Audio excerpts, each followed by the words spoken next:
City University Television presents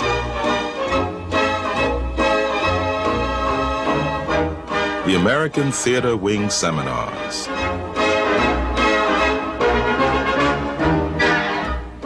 Working in the theater.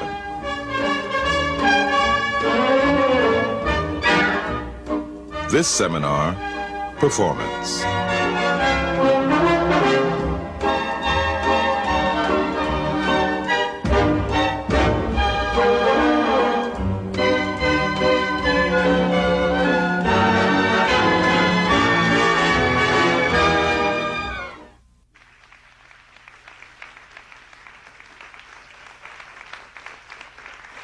I am pleased indeed to welcome you to the American Theater Wing Seminars on Working in the Theater. These are coming to you from the Graduate Center of the City University of New York, located on 42nd Street, the heart of Broadway. It's where Broadway, off-Broadway, and off-Broadway all come together to present the magic that is live theater. And from this street, and from Broadway, and from New York City, the best that is on in the theater goes out across the country. And from the regional theaters and the university theaters across the country come their very best to feed and to nurture the New York theater. We are perhaps the American Theater Wing best known for its Tony Award. But although it is a most prestigious and a marvelous award that is given each year in the theater industry to mark the excellence of achievement in the theater, in the art of theater. It is not given for the longest run or the best box office or the most rave reviews. It is because these people who receive the award or are nominated for the award have achieved that degree of excellence. It was named after Antoinette Perry, and she was a writer and a producer, director, and an actress. She believed in training for the program. And that's what the American Theater Wing believes in. And some 50 years after the inception, we are still doing the things that she planned for the wing. They're not only these seminars, but a hospital program. We go into hospitals, into nursing homes, into AIDS centers. And performers from Broadway shows and cabaret, they go in and they offer their services and they bring a brief moment of magic into the institutions. And then there's our Saturday Theater for Children program. And this is a program that speaks for itself. On Saturday mornings, children line up to see live theater in their own schools, in their own neighborhoods. And parents and teachers alike contribute their services to the schools. So it is a community effort as well. And this is really the basis of the wing. We service the community through the theater. One step further on for Saturday Theater is our Introduction to Broadway program. And it's a new program. In its first year, tens of thousands of high school students have come to the Broadway theater. They have come to see Cats and Grand Hotel and Once Upon an Island and Miss Saigon and Les Mis. And this is done in cooperation with the New York City Board of Education High School Division and with the producers, the wonderful generosity of the producers who have made this possible. They've enabled us to have tickets that give to the students at a minimal price. And the wonderful thing about it is that the students buy the ticket, pay for the ticket themselves, come on their own. They make a commitment to go to the theater. And then we have a post-theater discussion with the performers afterwards. And that is done not only as an added carrot to what they have seen in the theater, but so there are role models for them to look to see that there's a performance and there's music and there are the people that do the lights and all kinds of things that they can look to for jobs in working in the theater. And then these seminars, which are most important and interesting and exciting kind of program for us, in which we talk about what it is to work in the theater. It's to bring you behind the scenes of how to work as a performer, as a playwright director, and as a producer. And the people that come to these seminars have given of their time and their efforts and their concerns for the theater. And I am proud indeed to be able to have the caliber and knowledgeable people that we have on the seminars. They are chaired by Jean Dalrymple, who is a producer, has been a director, has been an actress, and is an author. And she is a member of the board of the American Theater Wing. And Brendan Gill, who is a member of the board of the American Theater Wing as well. And he is author, he's wit, he's writer, and he's a man that just loves the city and is a good citizen and loves the theater. And I'm going to turn this over very quickly to Jean and to Brendan so they can introduce our panelists. I'm Isabel Stevenson. I'm president of the American Theater Wing, and I welcome you all once more. Thank you.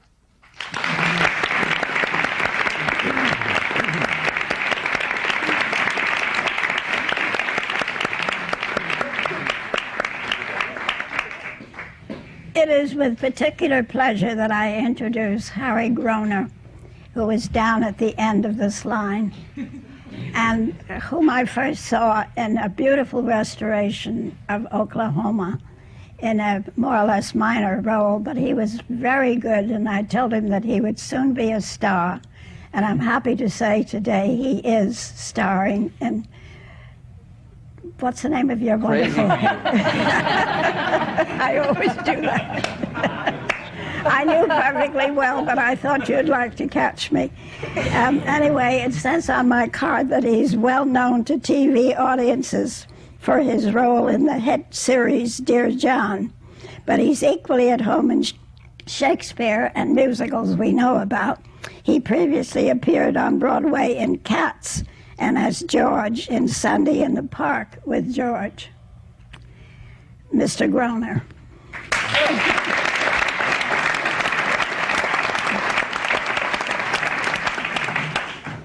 Next to him is Tracy Pollan, who doesn't like to be called Tracy Pollan, we discovered. It says Miss Pollan has appeared extensively in movies and TV and is well known for her role in the hit TV series Family Ties. She has been a frequent performer off-Broadway as well and made her Broadway debut in Pack of Lies. She is currently starring in Neil Simon's Jake's Women with Alan Alda in the role of Molly at 21. Well, Ms. Pollan.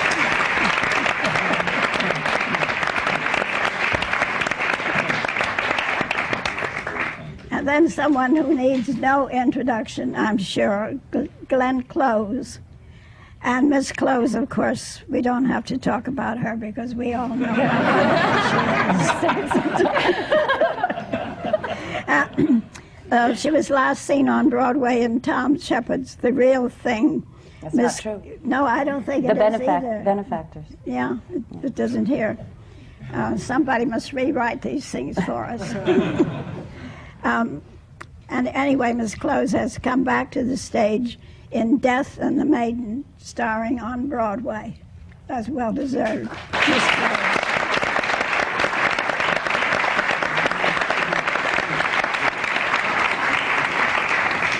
And right next to me is an old friend, Roscoe Lee Brown. What a wonderful man.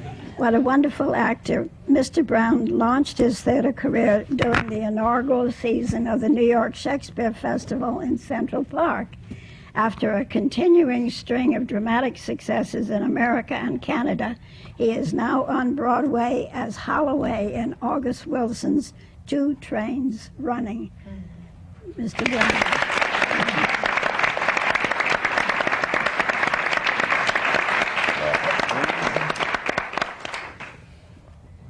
What Jean called the end of the line might also be the beginning of the line. And when she said about Glenn not needing any introduction, Jean and I are the only people on this platform who need any introductions. But I did have a friend who was introduced once by saying he needed no introduction. He said, well, introduce me anyway. I like to hear it. So Richard Dreyfuss is the head of the line on this side, starring in Death in the Maiden, a masterly skater about whom I want to say something later, after the introductions, Richard Dreyfuss.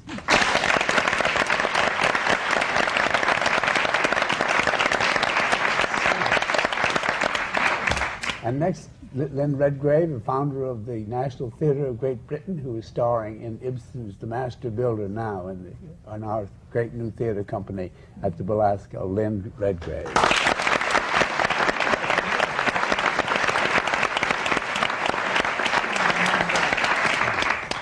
And Alan Alda starring in Jake's Women, Neil Simon's new play. Alan himself, being a writer, is starring as a writer, which makes a very interesting subject matter, at least to me. He is also, by far, the best-dressed actor-writer of my time. What a splendid figure he is.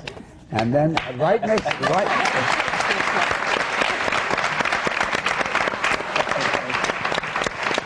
and right next to me, Jodi Benson, who my card says is familiar to moviegoers as the voice of Ariel in Disney's The Little Mermaid. I'm sorry to say that she's not familiar to me in that role, but she is familiar to me as having been in the Ashman Hamlish production of Smile and is now on Broadway as Polly Baker in Crazy for You.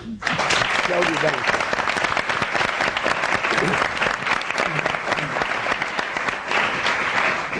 Gene, unless you insist on asking the first question, I wanted to say of Richard Dreyfuss, when I was speaking to him in our infinitesimal green room just over there, I said, to be both polite and accurate, when were you last on Broadway? And he said, I was on Broadway for one night in 1983.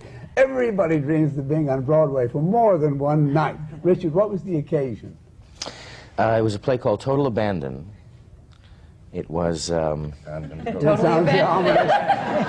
by the producer. The author led with his chin on that one. And it was a drama about a man who beat up his 2-year-old child. And ultimately we find out that he beats him to death. This was made for a really happy evening in the theater. And anyway, it deserved to close, and it closed, and it became an anecdote in my dinner party conversation. What I was referring to in the skating was in a movie, Once Around, was it called? Yes. Once Around, in which Richard skated so beautifully, and it's hard to believe it, but he also somehow skated poignantly. Now, apparently you learned to skate, and maybe the poignancy was in part the fact that you learned for that role. Yeah, I think it's fear. Fear and uncertainty. Yeah, I learned, I was learning at the time that we were shooting those scenes. Mm-hmm. And so, since the character never had to be an accomplished skater, he simply had to be enthusiastic about it. I felt myself, it was okay to throw myself into the role, which is exactly what happened on numerous occasions. Could I ask him a question now? By all means. You're permitted to do so. Thank you. How did you ever get started in this so-called business? When I was 9 years old, we had just moved to Los Angeles, and I was at the kitchen table, and I turned to my mother and I said, I want to be an actor, and she turned to me and said, don't just talk about it. And how wonderful. I got up from the table and I went down to the West Side Jewish Community Center, which was 2 blocks away, and I auditioned for a role in some of the children's theater, and I never stopped. Isn't that wonderful? It's the first story of that kind we've heard. Really, that's story, terrific. Yes. Well, the other one was that I was running from a murder charge and went to the foreign and I wound up in the theater, and Roscoe found me. Now, Lynn, you must have begun even earlier than that, coming from a family of actors. So one might think, Brendan, but not wrong. So. No, I didn't. I was the one member of my family. I'm a member of the 4th generation of my particular family of actors, and there is now a 5th generation with my oldest daughter, my sister's 2 daughters, and my brother's daughter, who recently starred with Alan in the West End in what did you star in? Never mind. Our Town. Our Town, right. But I didn't want to be an actress because I was very shy, and even though I was around actors and ought to have known better, since all the actors I knew were very shy and lost their shyness when transforming themselves into other people, my father being, the late Sir Michael Redgrave, being perhaps one of the shyest people of all, and yet able to transform himself to the brilliance and edification of audiences everywhere. It wasn't until I was 15 and a half, and in my family that was really late, so until I was about 26, I would say, very late in life, I decided to be an actress. And they would say, how old was that? And I would say 15 and a half. And one day, when I was having a midlife crisis around the age of 62, I said to myself, I age so well, you see, you have no idea what age I am. I said to myself, I can't tell that story anymore. 15 and a half is very young to know what you want to do, and I guess it was. I fell in love with the performance of Dorothy Tewton, a British actress, in Twelfth Night, directed by Peter Hall, and I saw it at Stratford-on-Avon. I saw it 17 times, and I determined to be an actress, and I was. And you are. Thank you. But what happens, you see, so often you hear as people in all their métiers always complain about, oh God, I hope my child isn't this or that, and yet here we have generations. And Alan, same way with you? Yeah, my father did not want me to be an actor. He was an actor. He wanted me to be a doctor because that's what he had always wanted to be. And nevertheless, he brought me out on stage for the first time when I was 6 months old. He was working in burlesque, and he brought me into as a joke to the other actors. He brought me out on stage in a schoolroom sketch. And I was on stage with him at various times all through my childhood. But he still tried to talk me out of being an actor. And I did the same thing with my children. Mm-hmm. I tried to talk them out of becoming actresses, and then I wrote parts for them in movies. With their own dialogue. It's a genetic quirk in my family. And then you got to be a doctor in that wonderful series right. that you did for so long. I got to be a doctor, and I wrote him a part as a fellow doctor. So on MASH. In MASH, that we was. acted together, and we both got to be doctors together. And thank God for humanity, that's the only doctoring we ever did. No operations were actually performed. No. What about on this side? Youthful. Jodi over there. Well, I was going to come back. I was Here trying to be something, you see. But there you are. No good deed goes unpunished. But who began earliest on this side? You can't beat 6 months. On the Harry. end, so I guess. Harry? My folks were both in show business, and so I grew up with it. I guess it really sort of started around 12. I wanted to be a dancer very, very badly. My father was a concert pianist, and my mother studied opera, but they both danced. My father loved Fred Astaire. There are wonderful pictures of my dad in these poses that look just like Fred Astaire, and tails and things. And he tapped and stuff. My mother loved to tap, and I wanted to dance. And I would watch the variety shows on television. I'd see those dancers, and I'd say that's what I wanted to do. And then, of course, West Side Story came out, and that was so influential for so many of us who ended up dancing that I said, that's what I want to do. And so I went into class when I was about 12. And then the acting bug hit my last year in junior college. I did a musical version of the 13 Clocks that was put together by the English department, the drama department, and the music department. And that was actually the first musical. But, and that really did it. In the first year of high school was The Diary of Anne Frank, and that then solidified it, and of course created the problem of where do you place your focus? Do you put it in the dance, or do you put it in the acting? And that's been a problem ever since. But that's when it started. But it's a proper problem. It's a great problem. Yeah, yeah. Riddled with guilt, I returned to Jodi. Now you feel bad. That's right.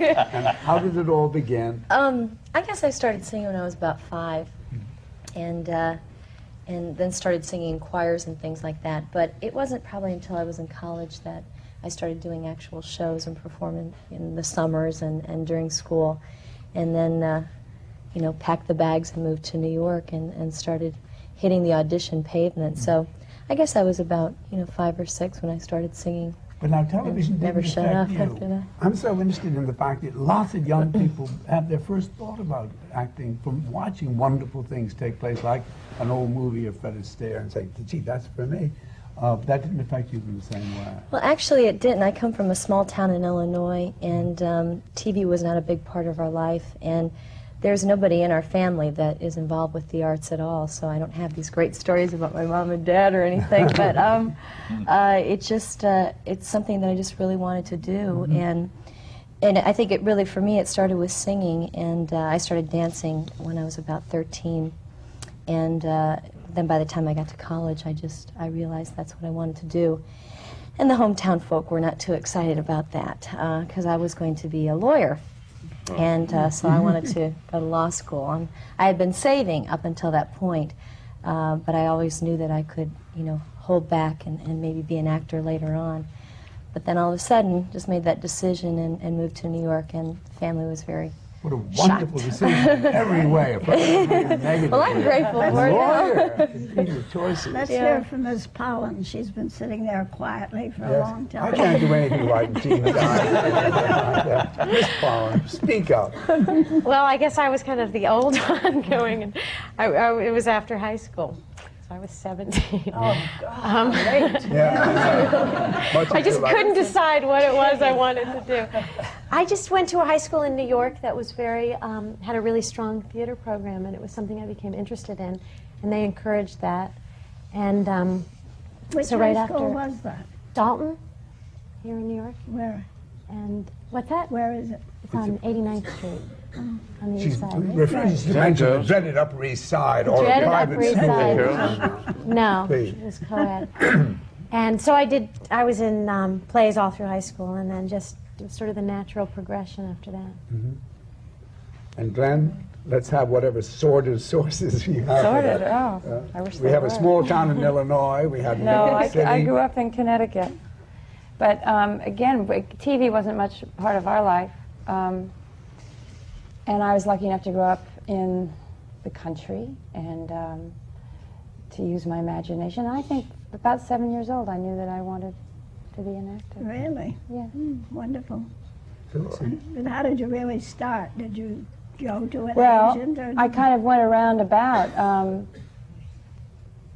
Certain circumstances took over my life. It wasn't really until I reached college that I started to act on it. And I ended up, after college, I went to William and Mary, and it had a wonderful, just a liberal arts school. They had a great theater program. Yes. And I had a wonderful mentor from that college. And I ended up going to the URTA auditions and for all the nonprofit theaters in the country. And I was hired by the Phoenix Theater when I graduated, and that was the beginning. When did you start here in New York? 74. I was in Love for Love, Rules of the Game, Member of the Wedding. The last season the Phoenix had on Broadway was my first professional job. T. Edward is now 80 years old. The wonderful T. Edward Hamilton. Yeah, Yes. T. Edward. It's marvelous. Roscoe? What a pity. I have a feeling that I've had a misspent life. When I realized that everybody started so early. Oh, dear God. Well, of course there was no television when I was a child. There was hardly a crystal set. It's been that long ago. But I was having dinner with some friends in 1956. I was already well into my 30s. And I announced, I was working for Shenley Import Corporation as something called the National Sales Representative. And I had the position because I was a runner. That is to say, I ran track.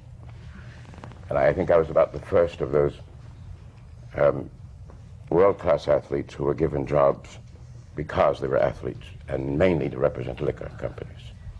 And I worked for them for 4 years. And at the end of the fourth year, 56, the import company and the domestic company merged. And O'Leary, the president, called me down. He says, well, kid, we're merging. I thought we'd tell you, all you guys, before you hit the papers on Monday.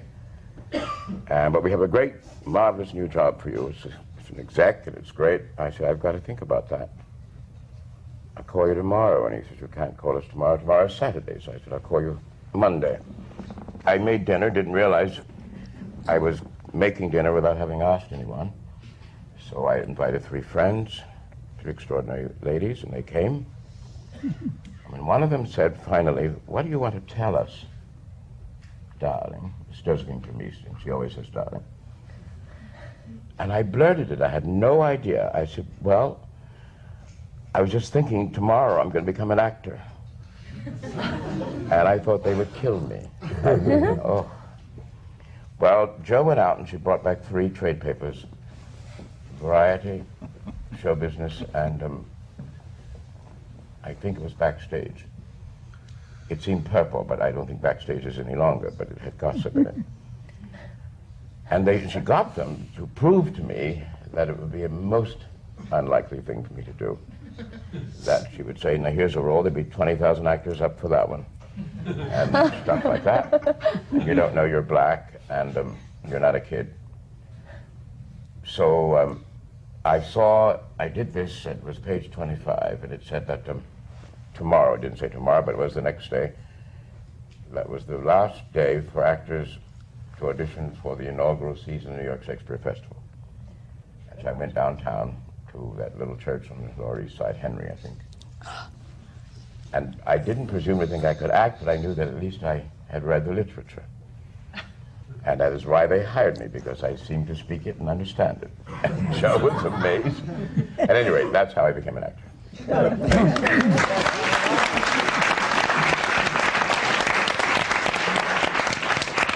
But you had always had an extraordinary voice. And nobody had ever said to you, because of your voice, that you should be making They said all music? sorts of things. But not singing, for example? Do you sing? Well, yeah, sort of, you know. Yeah, no, Well, I very sang well. in that show. yeah, that's right. That last musical. Oh, That's right. the only musical I ever did. That is you call, what is that? Marvelous Piece by Brecht. That's not a musical, is it? Well, it's nice to start nearly at the top as you found a way of doing. That's all the better.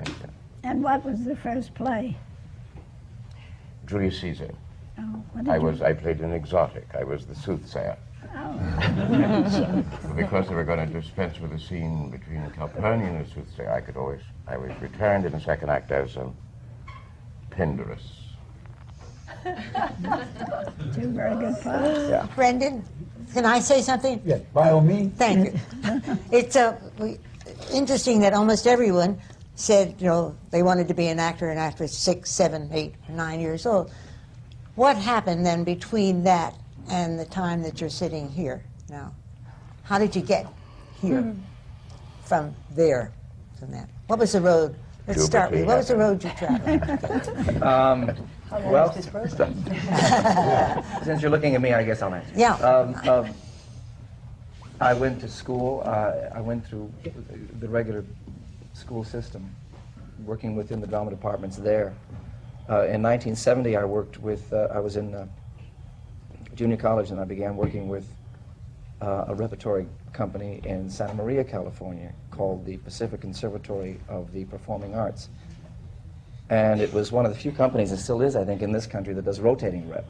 I mean, there's a lot of repertory theaters, but they don't really practice that. And we did 2 musicals and 3 straight plays. And I was initially there for the musicals and later ended up also participating in the plays and assisting choreographers and choreographing eventually.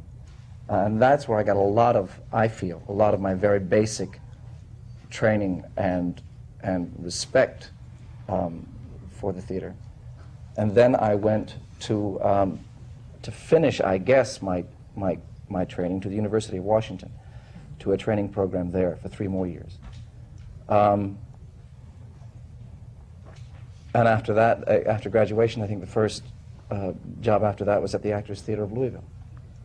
And I worked there for a season and then did many jobs at many regional theaters before.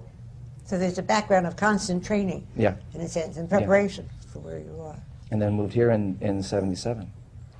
And then Oklahoma Was Oklahoma happened the in first, 79. Yeah. Yeah, but I would go back and forth. Prior to that, actually, I was at the Seattle Rep and doing, it's interesting going from Benedict in Much Ado to Will Parker. I thought it was Yeah. switch. But it was- But that's, You were one of the best Will Parkers I ever saw. And I produced that show, Oklahoma, many times at City Center, and was always looking for a good one. I wish I had known you. But there were no accidents along the way. You read sometimes of people having a happy accident of some kind. It just sounds like a real discipline and hard work all the way. No, not really. What were your accidents? I think Crazy for You was an accident. Mm-hmm. I think it was a happy accident. Now, how did that happen? How did that happen? What do you say an accident? I was luckily let go from the series and was available for this. And Mike Ockrent and Susan Stroman and Paul Gemignani, they were interested, and they came out to California. I was doing a musical at the Pasadena Playhouse called You Never Know, Cole Porter musical. They saw that. They still wanted me to read, so they flew me back here and I read. And they wanted me to do it, but it really fell in my lap, more or less. I consider that a happy accident. Did you arrive by accident? Yeah, we both did to this production. I think we were both shocked that we're doing it. I left New York after I did a production called Smile, and through my friendship with Howard Ashman, I had an audition for Disney's The Little Mermaid, and I had, up until that point, I had gone to school and pretty much did what Harry did. You know, he did rap, and then I moved to New York, and 10 days later went on the national tour of a Broadway show, and then just, kept doing that. So after I did Smile, I thought, well, this is great. I would like to try Los Angeles, and in getting the voice of Ariel, my husband and I relocated. So we moved out to LA and became the voiceover person in Los Angeles, kept myself pretty occupied behind the mic, and did theater on the side. And lo and behold, Mike and Stroh and those guys called up and said, "Are you interested?" And we said, "No, we're not ready to come back to New York yet." We really felt comfortable being in LA, and Disney kept me very busy. And 6 months later, they called again and said, "What about now?" I said, "No, not yet." One more month went by, and we were in London, where we saw Alan's production of Our Town, and they called up and said, "You can stop through New York. You can stop through New York and come in, can't you?"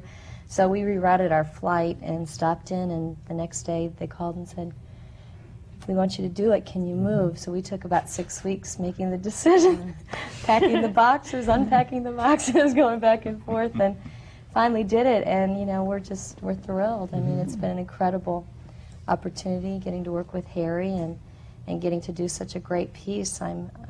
It is a very happy accident to be back in New York. I really never thought I'd come back. I was very settled out there, but it's been incredible. And the animation people have been thrilled and have relocated.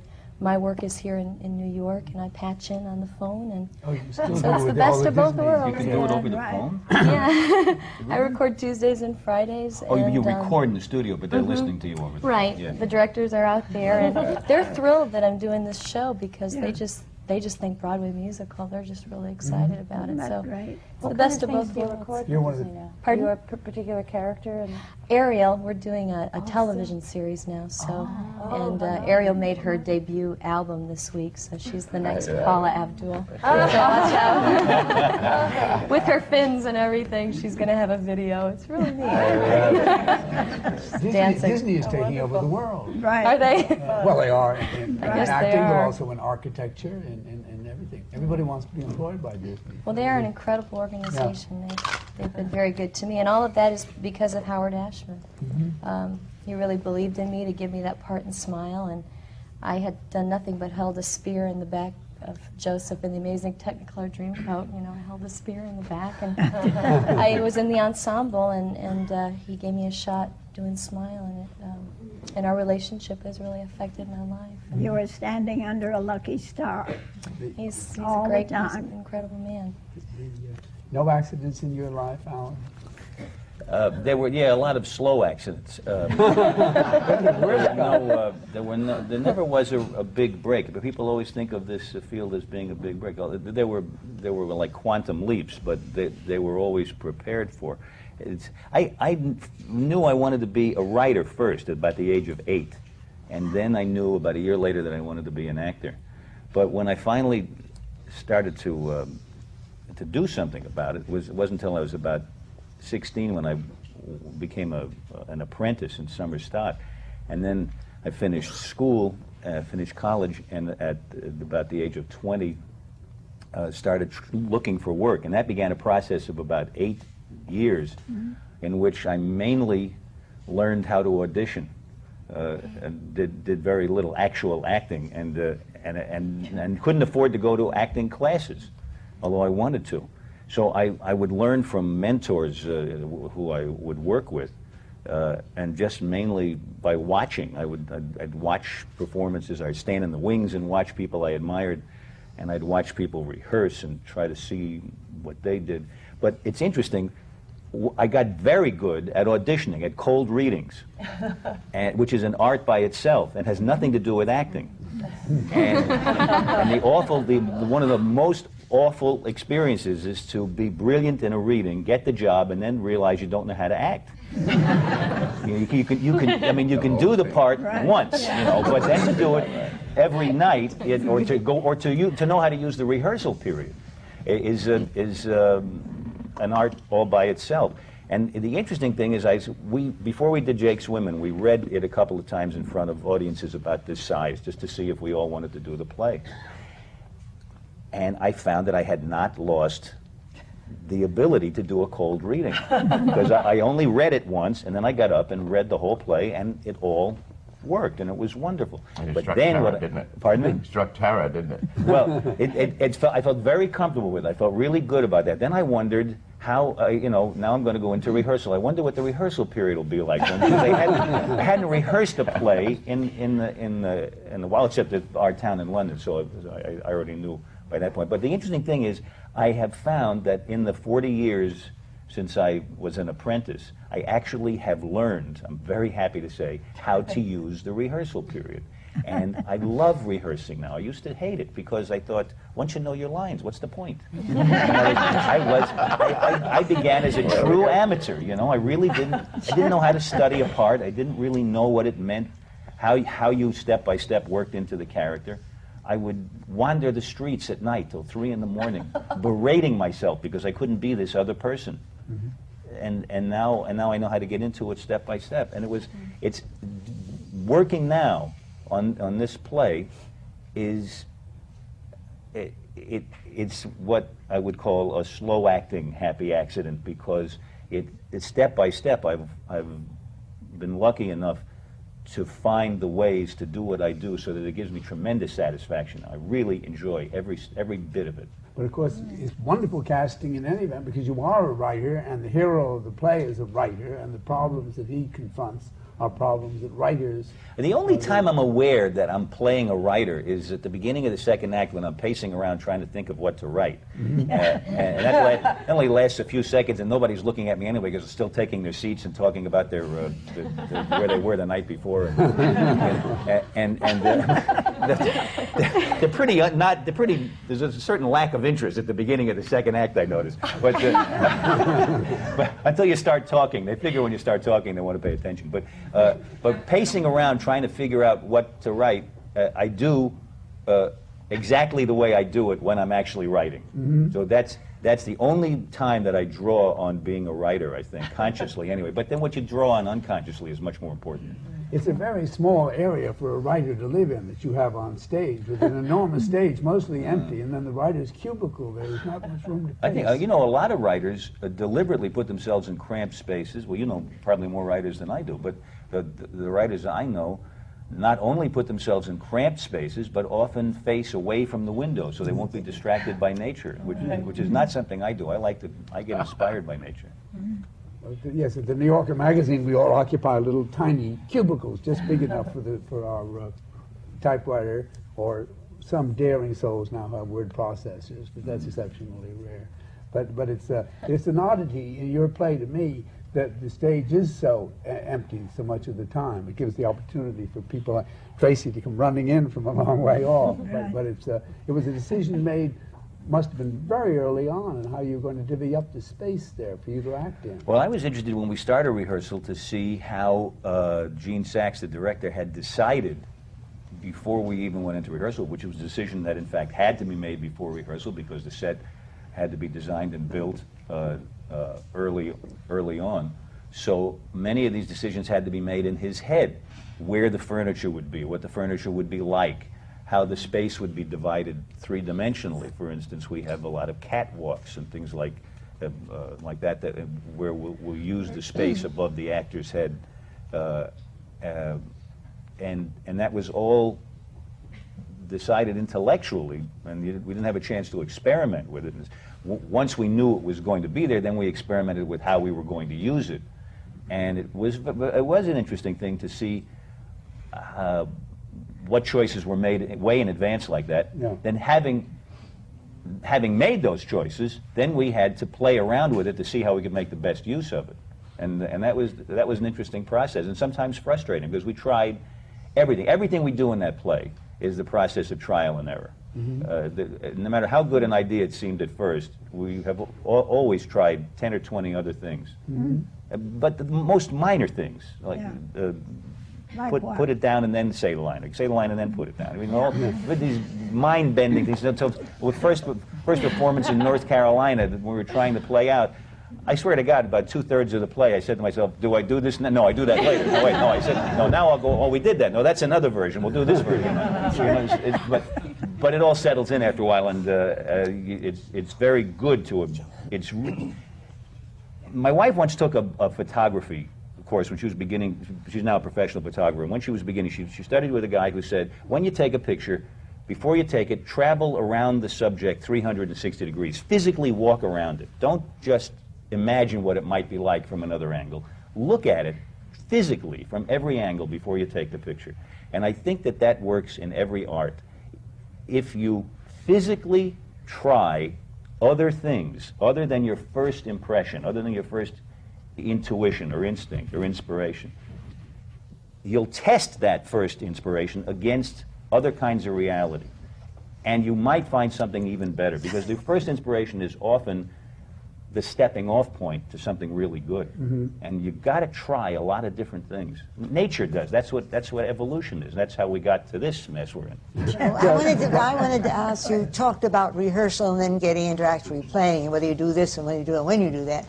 But Richard mentioned something when we were talking in the green room about how one piece of business came to you, something in the play that you weren't sure on how to do it. And suddenly it came to you, and you said, there it was, almost like, I've got it. And you never thought about it again. You just did it. And I wondered, Glenn, can you help? I remember the specific business I was talking about. But I wanted to ask us how much comes from the rehearsal, and then how much changes in the play as you begin doing it. How much do you add to it? What do you put in to it when you step from rehearsal into playing? I think I found in this, you get a piece of blocking, for instance, or a bit of business, and you'll do it mechanically without your synapses connecting. You just do it. You let your body do the work. And then 2 or 3 or 4 or 5 times down the road, your mind understands why and what, and you can fill it out. There might be, as Alan was saying, picking up a glass on or off a line. And 3 or 4 performances or 3 or 4 rehearsal moments down the line, you'll know why your character can't do it before that line. It has to be on the line. But it's just a question of letting yourself, I think it's a very good point that Alan was saying, to walk around the moment, to walk around the character.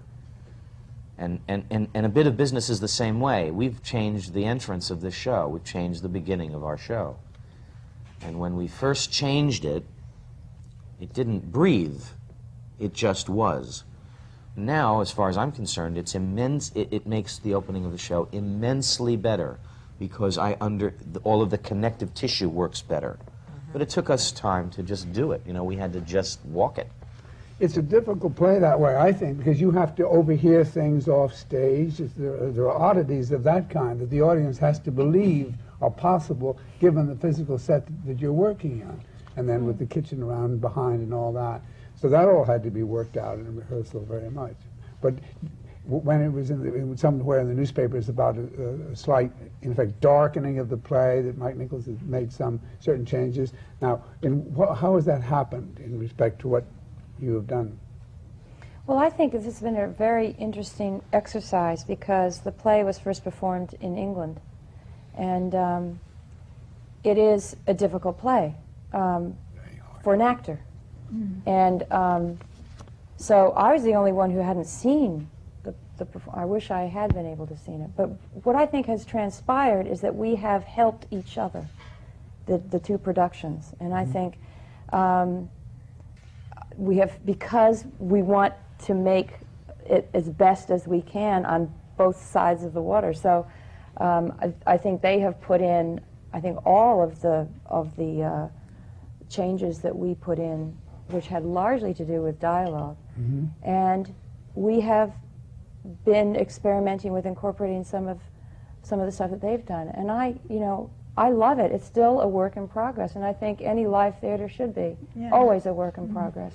And I have deep respect for Mike and Nichols and for my fellow actors, and so it's every night it's like, here we go again, here we go. It's an odd play and a difficult play because it's a thriller, but at the same time there are profound questions of morality coming up. Well, it's very hard for the audience to unless it's very skillfully done, to understand that morality is the theme and that the thriller is the subject, and those things have to be presented with enough force equally. So each of you, though, it's such a small compass to reveal that much in. It's an extraordinary effort, that part. And it is thrilling, but it's having a great success, isn't it? Very. So you can keep on working and working and working. Yes, we have that luxury. Now, your set, for the two trains running, seems to work wonderfully well. Is that true, or you just make it seem... Yeah, the set seems to work wonderfully well. And I have the best seat in the house. Yes, you do.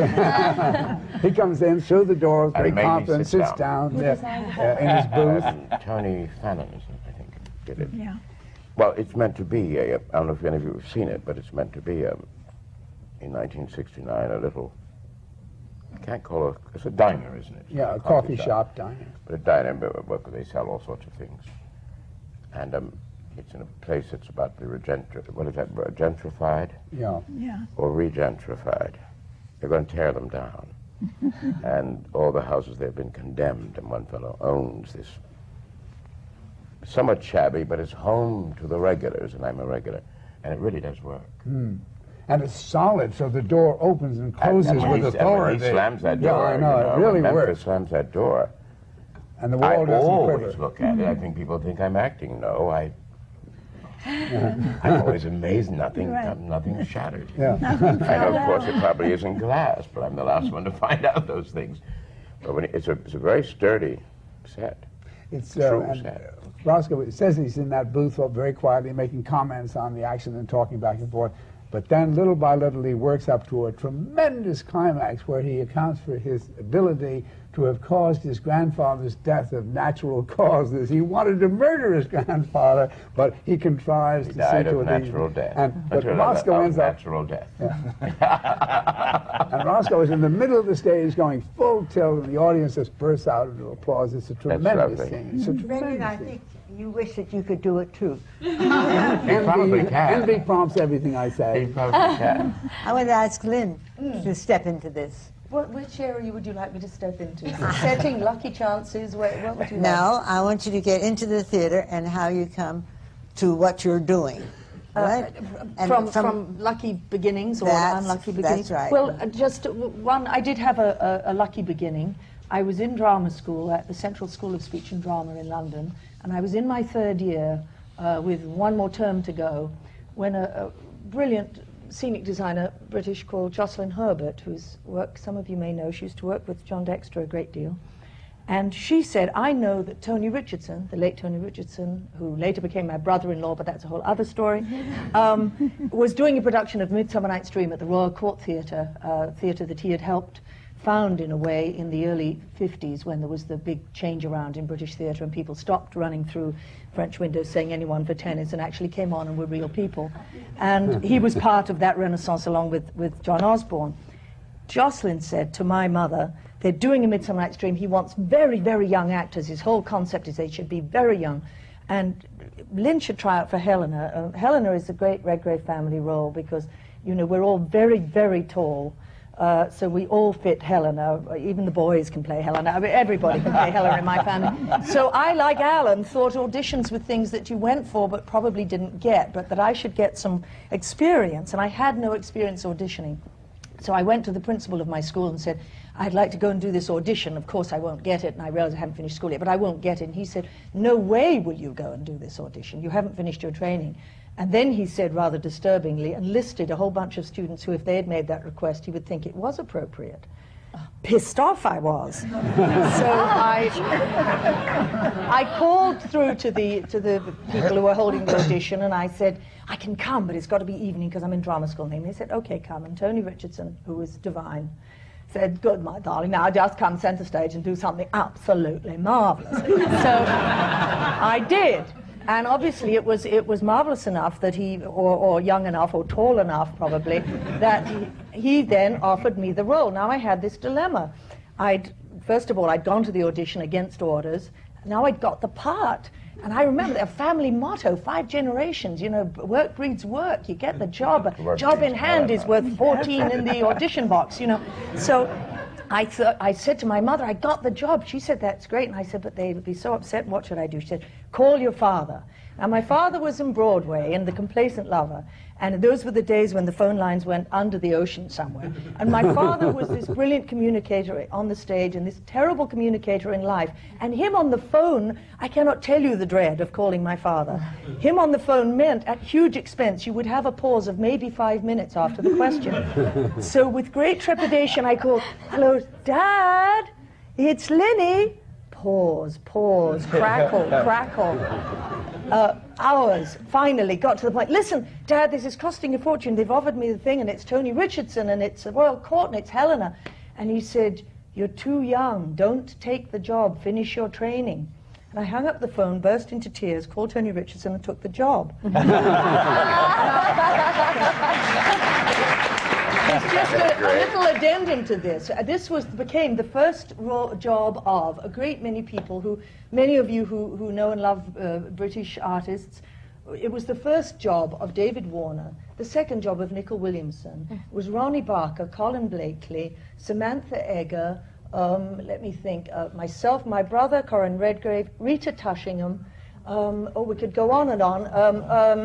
Who have I missed out? Anyway, every role, they were wonderful. Now, Jocelyn Herbert, the greatest designer in the world, designed the only bad set she's ever done in this tiny, tiny theatre. There was this awful little wooden mound, and we had this awful little Cockney fairy from the Corona School of Acting who used to pound onto this thing. She'd go, I got hang some dewdrops here. Gillian, I said one day, have you ever read A Midsummer Night's Dream? She said, no, we didn't do that at my school. So, anyway, we opened. We thought we were fabulous, and Tony kept saying, darling, come and play it like a giraffe, darling. So I did. And we opened, and Carol Brahms, the illustrious theatre critic for Theatre World, for Plays and Players, I beg your pardon, wrote, Tony Richardson has given us A Midsummer Night's Dream that is completely different. Yes, it's coming. Badly lit, badly directed, badly acted. And that was the good review, as you can imagine. However, by lucky chance, by disobeying my father, we got very poor audiences. The 8 weeks limited run was cut to 4. We would come off and say things like, I got a great laugh as a man up in the upper balcony. But I got a second job from it, and that was to go to the Dundee Rep and did a couple of plays up there, a rather shaky Portia in the Merchant of Venice, and a farce.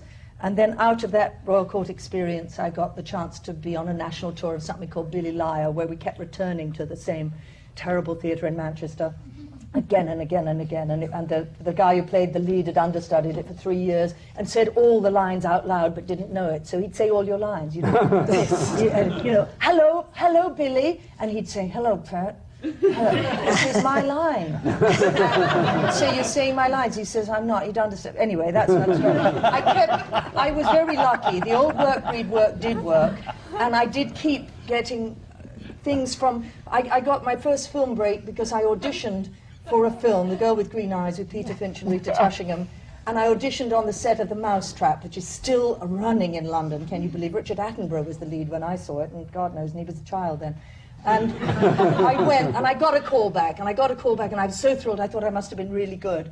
And they, after my audition, where I was reasonably good, they said, we called you back because we'd seen you in the theatre, and we couldn't believe the bad audition you gave the other day, so we thought we'd see you again. So I had a lot of lucky breaks. Sorry, you're not taking a break. No, I want to ask Jodi.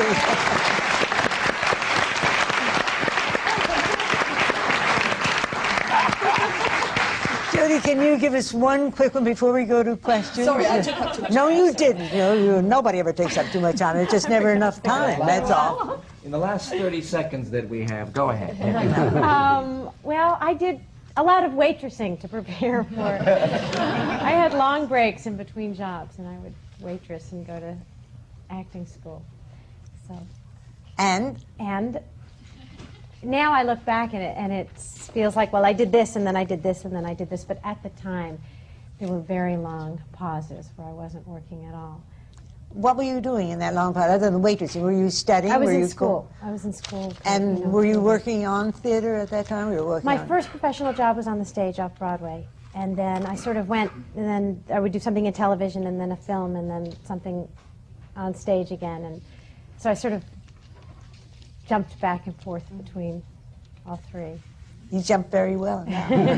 We're going to have to stop now and take a break. And then when we come back, we're going to receive questions from the audience, and I know there are going to be an awful lot. And so just be prepared. One of the things I'd like to talk about is auditions, because you just raised that point, Alan. To most people, it's a horror. Oh. But apparently you did very well with them. That's my thing. Okay. Don't go far. Stand up, stretch, and sit right down again.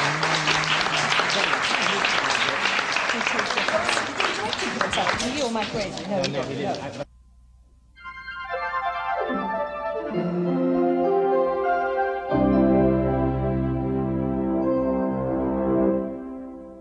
This is CUNY TV, Channel 75.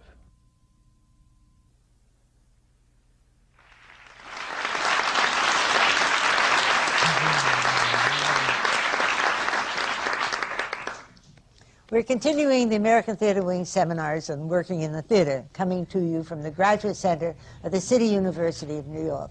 And this seminar, this panel, is on the performance, what it is to work in the theater as a performer.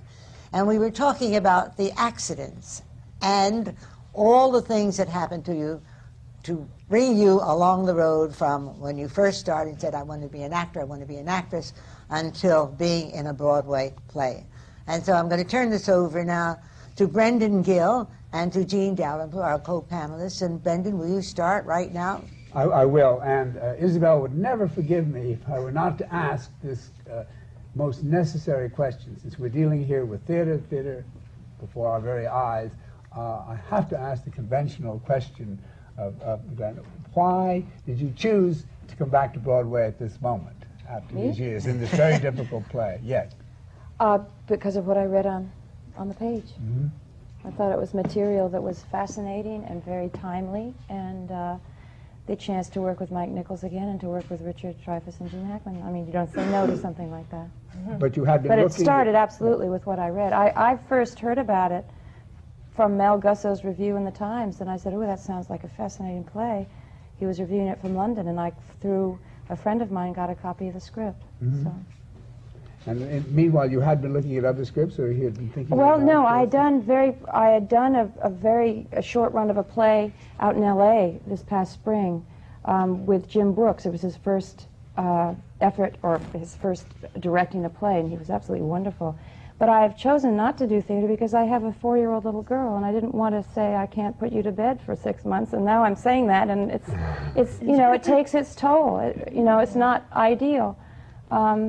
So one has to balance. 20 years from now, she'll speak of that. Yes, she will. So it was the play that brought you back to Absolutely. the theater. Yeah. Had you wanted to come back to the theater, had you found something before this play, would you have come back? It was just... Oh, if I found something that Yeah. I responded to, yes, I probably would have, yeah. Well, I don't know, because 2 of years Annie. old, right? Because of Annie, you know, it's not a great age to be away every night. When you started out and you had to drag somebody as big and heavy as Mr. Hackman on stage, how did you feel? And could you do it? How I feel now?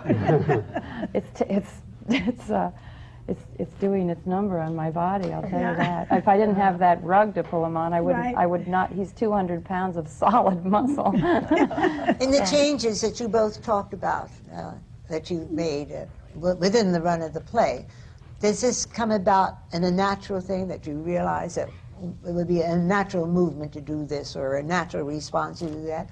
Or has it been because of the director giving you notes and says, I think it would be better if it worked this way? How does this come about when you're into the run of a play? I think both. Both? There are times when you're working a certain moment and you realize that this isn't right. It doesn't work. It should be something else, and you know what that else is because, you know, there's an old saw in the theater, or at least I believe there is, which is that the writer knows best first, the director knows best second, but ultimately the actor knows best. Now that's not written in stone, but certainly at a certain point you have to trust your actor's instincts because they are living those characters and that's what they know. And so there are times when you can say very simply, I can't go downstage of that table there. I have to go upstage. Why? Sometimes you can articulate it and sometimes you can't, but you do know it. The thing that's great about Mike Nichols is that, and any great director, as far as I'm concerned, has an objectivity which allows you to be subjective. Because as you go through life, you're subjective. And to do justice to a character, you have to be fiercely subjective. And to have somebody like Mike oversee it and you know, balance it, it's wonderful. How much does the audience contribute to you? A lot. A lot. You know, every night you have a different audience with a different personality. It's never been, this may be heresy or not, I'm not sure, never talked about it in public, but it's never been my ambition to repeat the performance every night. My ambition is to not repeat my performance every night. My ambition is to work like a pas de deux with Glenn and with Jean, and to make it different. And sometimes you get to an edge and you go, oh, you can't get that different. And sometimes you have to not do it for arbitrary reasons. But we have an incredible phenomenon in this show. We have the house curtain is a mirror, and we can see the audience, and they can't see us. So before the show, we stand on stage, and we just look at our audience and say, oh, look at her hair.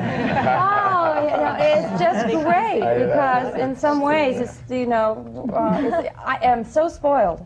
I wish that every show had that. The other thing, we can get all the way down like this. Do you then focus on somebody in the audience? Do you focus on what you see? No, then you forget they're there. But now, it must be, not to speak for Gene Hackman, but in his role, he has to remain silent for so long. Now, that must be very frustrating for him, or doesn't he express that frustration? Well, in some ways it's easy, he doesn't have to say it. But he's there, and he has to evince his presence I think it's a challenging part. I mean, also physically, he's tied up in a chair for most of the play. Thanks to you. And you're not tying your Girl Scout or something training. I was never a Girl Scout. I'd like to echo a point that Richard was making about not repeating, even though he thought it might be heresy, that it was not your ambition to repeat a performance. Like the Ethel Merman syndrome. Yes, of course. You and I are not going to sing those songs. One afternoon, we were rehearsing here before we went off to L.A. The actor who plays Memphis, and he's a splendid actor, Al White. Al entered and began. It's an explosive moment he has. And because I have the best seat in the house, I could observe him and everybody else, including Lloyd, the director, Lloyd Richards, who is preeminent. If you get the chance to work with him, rush. And I saw Lloyd smile, and I was staying in the character. All I'm doing at that moment is listening to him, but I just saw Lloyd smile. And so the scene is finally over, and Lloyd is giving notes. I don't know if you know how Lloyd speaks. He's rather quiet. He speaks quietly. He said, what happened? I said, well, I walked in here and I found myself on center stage. And Lloyd said, no, you have to remember, this is your restaurant. You weren't on center stage. You were somewhere centrally located in your restaurant. And you're going to tell Holloway all this stuff. My character's Holloway, and I'm sitting over here. He said, but you know, you came from someplace. Downtown, was it? He said, yes. And they really weren't going to give me the deal I wanted. And I said, well, how'd you get back up here to this place? Well, I started to take a bus, but I knew I'd scream at the people. I was so mad. And then I started to take a taxi, and I knew I'd cuss out the driver. I was so mad. And I said, so it took you a while to get here. And finally you get to the place that you own, and you explode, because it's your place. It does not matter about these fellows. And then he put it in simple acting terms. He said, you know what you were trying to do? You were really brilliant earlier when we ran through this morning. You were trying to repeat what you did, weren't you? And he said, oh, yeah. But Al said, yeah, as though, isn't that what you're supposed to do? And Lloyd said, no, actors must not try to repeat. They must try to rediscover. Mm-hmm. And if you do rediscover, you really, well. Mike said one day, when we were talking about a given moment, he said, I never have to hear the same reading from you ever on a given line. He said, because the time will come when you will relax to the point where you can let the lines and the character be you. Yeah. I'd never heard it put that way. Not I became the character, but where the character became us, and we could then there's a kind of mobility of attributes, where we know, for instance, in terms of our relationship, there is love, support, caring, fear in various degrees, and those degrees will change in any given night, and they should.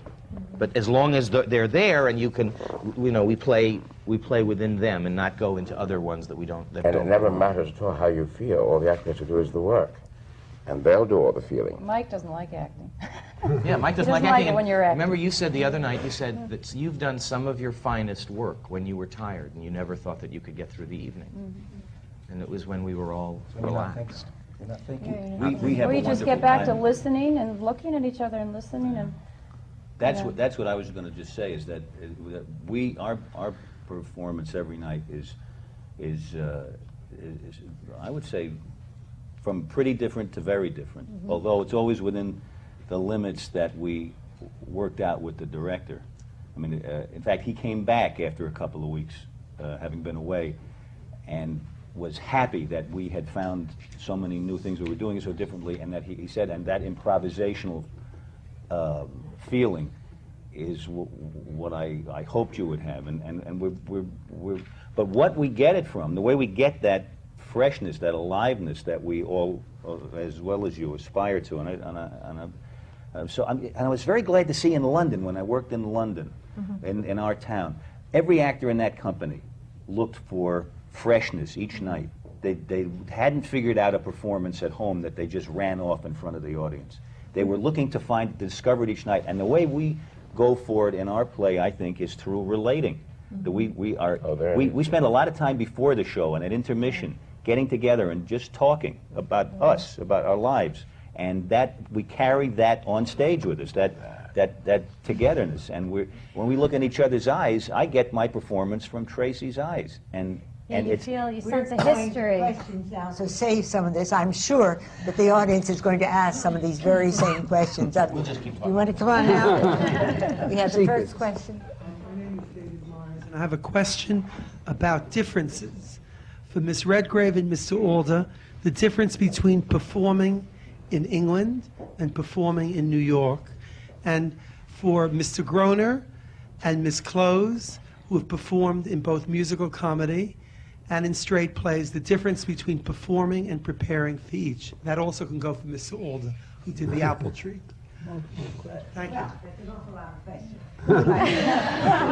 I wouldn't mind addressing the English-American audience question, which Alan has just come from England too. I would say after many, many years of performing in America, and recently returning to London to perform, having not appeared on the stage there for many years, the thing that I was again reminded of is that an American audience responds. They let you know if they like it, they really let you know. If they don't like it, they cough, they maybe leave, they talk, But you know, the British audience is just like the Brits, and I can say it because I am one. It's like, it's all a fine front. And I tell you, the best audiences we had for Three Sisters in London with my sister and my niece Gemma, who worked with Alan, the best were when the American tourists were in, and when we got these wonderful responses of both laughter and tears, we said, but there's Americans in tonight, and sure enough, there always were.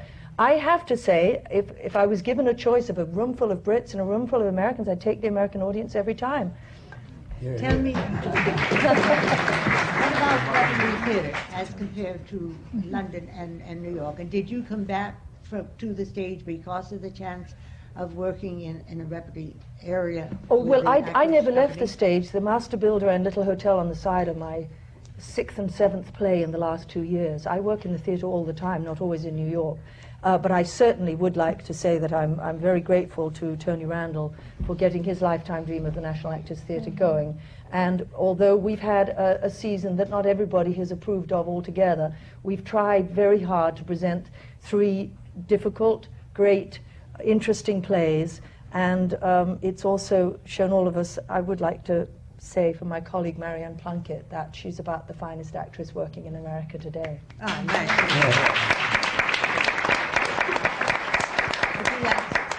Yes, my name is Maureen Jahan, and I'm an actress and a dancer, and I have a question for Ms. Close. I'd like to know if you have to make special readjustments in order to switch from television to film and to theater. Yes, you definitely do. Yeah, it's all makeup. No,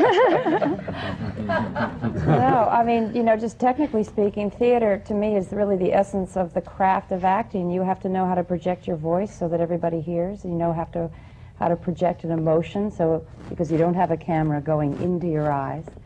And so that's what's so great about, you know, coming back to theater is you come back to the basics of your craft. My first film was The World According to Garp, and I was very nervous because I knew, having done 10 years of stage acting, I didn't want to seem stagey. Right. And it took me a while to know what to do with all my energy, because you really, you know, it doesn't work necessarily on camera. So it did take me a while to adjust. And to me, it's about basically where you put your energy. My name is Paul Williams. I'm an actor from Dallas visiting up here. I'm also head of a comedy trio, cabaret trio based in Dallas. So I have a question basically for Mr. Alda, Ms. Redgrave, having seen you in several comedic things. You were talking about going from audition to performance. How much do you find that your script per se or your persona changes once you get an audience? Because then you can see what they're going to react to. Do you find that once you get an audience you start rewriting a lot of stuff in your head? Well, you don't rewrite anything when you're in a Neil Simon play. The performance does change with the presence of an audience, and I think that's true for all actors. And it's not just in comedy, it's also, I think, when you're in a dramatic stretch of writing, when you first become aware that people are actually listening to you tell this story, you organize it a little differently sometimes, I think. There are all different ways of being aware or not aware of the audience that various actors use to be able to concentrate on their work. But I had a lot of experience in improvisation in cabarets, which I guess is similar to your experience. And I learned to concentrate by including everything, including the audience, including the exit signs and the scenery, and I just found it was more comfortable that way. But I do find that the presence of the audience, to answer your question, does change a little bit the way I do it. Hi, my name is Mike Salzano, and I'm an amateur actor, very much inspired by Mr. Groener and Ms. Benson. And I was wondering, what are your who inspires you, and who gives you advice on which roles to take? Yeah. Boy, who gives you advice? My wife helps decide. I don't know if there's anyone that really gives advice. I guess your agent helps a little bit, but who inspires, my Lord? For this particular musical, it would be all those wonderful MGM musicals that we know.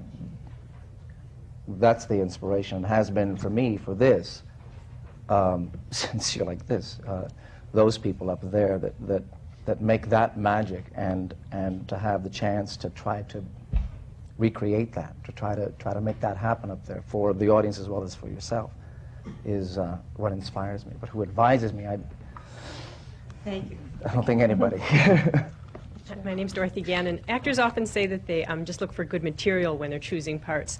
But if you have the choice between a good new play or a play that's good, that's been done before, how do you decide which one to do? You mean a classic? Mm-hmm. It depends on which producer asks you. Depends a lot on who you're going to work with, too. If you're looking, sometimes you look for a character. You can decide to play a character even if it's a bad play because you love the character. You can decide to feel comfortable in an old play because you've wanted to play that character and wanted to take a shot at it. It all depends on what you need at the moment. Is a new play ever too risky? Sometimes. I don't know, too risky. What is it? I mean, all productions that are subject to criticism, all Broadway productions that are subject to the criticism of the singular critic of the New York Times We've reached that part in the program once more. There's, I guess, an element of risk, but there's an element of risk in anything, so it doesn't really matter. Thank you. We have some twins here. Oh, boy. Go on. Hi, I'm Susan Glebo, and this is my brother Peter Glebo. And we also represent the American Theater Wing's hospital show program. And Alan, I have a question for you. I would like to know, after MASH, did you find that the casting agents and the directors stereotyped you as being Hawkeye Pierce? Or in how would no, you I don't think so. I got to play so many different kinds of things on that series. I worked in so many styles, and I also did several movies while I was making that series that I think I wasn't typed as one person. I did get typed during a period of time though, and I got typed by myself rather than by the parts I played because I was active politically. I was trying to get the Equal Rights Amendment passed, and people decided that I was a certain kind of person because of who they saw in these interviews and making political speeches, and I was fighting that image after a while rather than the parts I played. And then I think it eventually blows over. I guess it does. Thank you. My name is Kathy Gordon. I'm an actress, and I also lead courses in career marketing and management for actors. And my question actually follows up on that. And I wanted to direct it to Ms. Close because as actors starting out, we're often told to find our type, find our niche, and yet you've been so versatile. You've done everything from theater to movies to thrillers to comedy.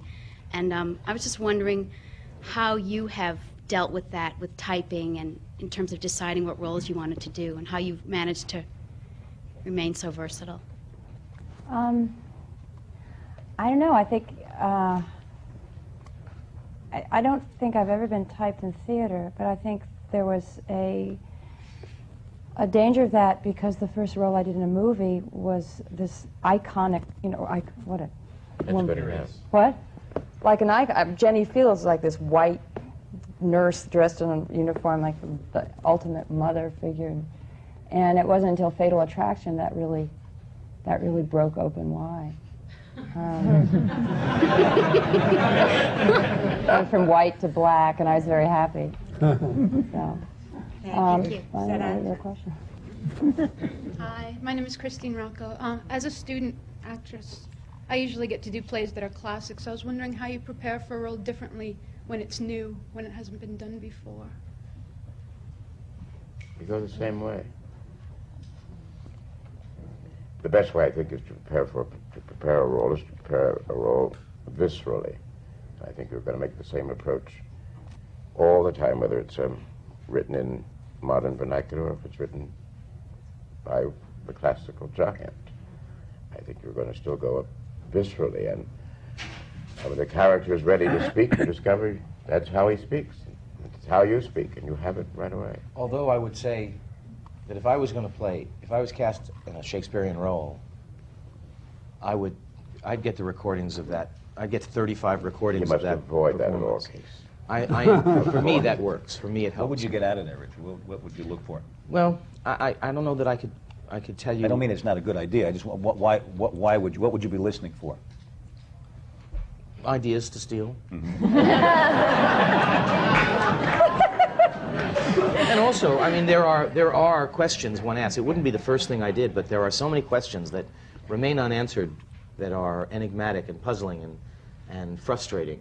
And I want to know how John Gielgud solved that problem. I want to know how Laurence Olivier solved it, or Richard Burton, or whoever. And I mean, I have spent my whole life listening to other actors and, quite frankly, stealing from all of them without anyone knowing it because I was internalizing it. And I would do the same thing in Shakespeare. In the sense, creating a role for the first time allows you much more freedom. But I think, for myself only, my own eccentric process, I would be a damn fool not to take advantage of the artists who have come before me and, you know, just tell me how you did your Cassius. Well, you can often go down any wrong road, and that may be one. Because what it will do is it will always invariably illuminate the right one. It invariably does it if you should be in the play, if everything else is equal. If the play is good and the director is good. If he's any good at all, he will allow you to go down that wrong road. Because it really, truly will illuminate the right one. But surely the more one knows about it, as Richard said, one cannot know too much, Right. it seems to me. I mean, it's a resource When of I did enormous Three size. Sisters, I'm extremely familiar with Chekhov's plays. I had in the past seen probably 4 or 5 Three Sisters. It so happened that right before doing it, I had the opportunity to see 3 totally separate productions in different parts of the world. And you bet I went to them. And I came up with a Marcia that was not like any that I saw, but I learned something from everybody.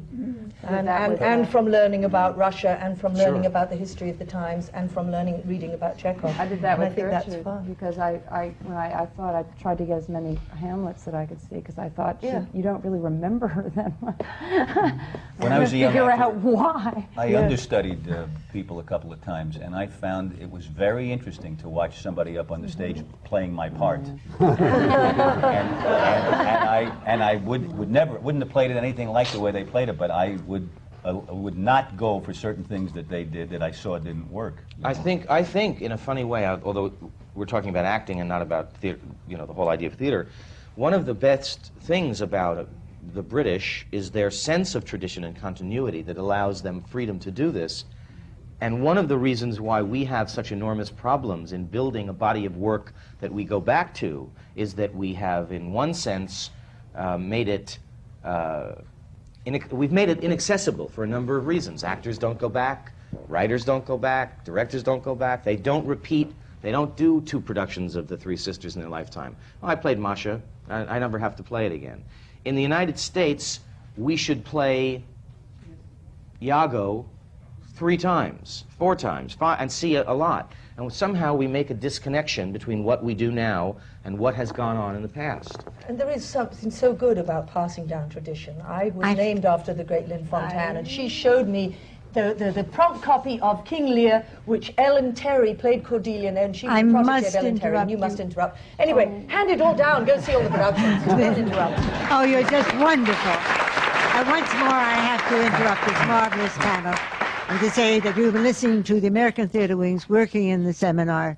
These are coming to you from the Graduate Center of the City University of New York, located on 42nd Street. This panel was on the performance, and I thank everybody for being here, and I thank everybody on the panel for being here, and I wish it could go on and on and on and on. Thank you.